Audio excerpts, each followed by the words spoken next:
presented by Andaz Music.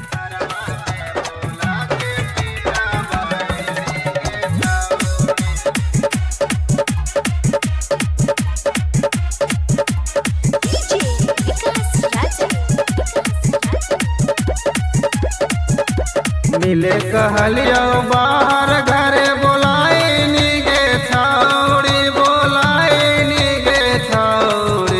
घरवा में बोला के पीटा बैली गे छौरी घरवा में बोला के पीटा बैली गे छौरी गेले हालौ लैटवा बुताइली गे छौरी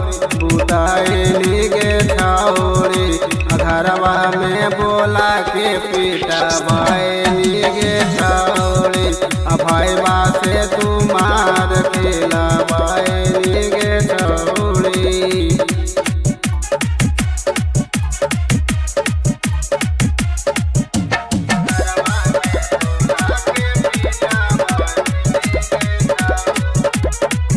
घर ही हाल सबे छौरी हमरा नहीं बताइली झूठे बोल के काहेला तू मिलेला बोलाइली। घर ही हाल सबे छौरी हमरा नहीं बताइली झूठे बोल के काहेला तू मिलेला बोलाइली। साधे मिल के योजना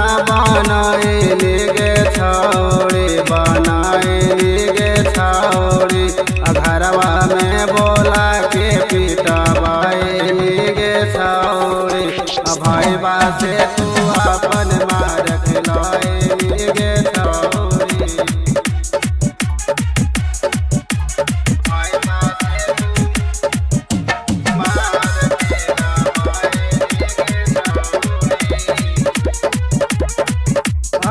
के रोशन मायर टरया सिख के रोवैली बोल गे छियतरे ऐसन काहे तू कहली। के रोशन मायर टरया सिख के रोवैली बोल गे छियतरे ऐसन काहे तू कहली। राहुलवा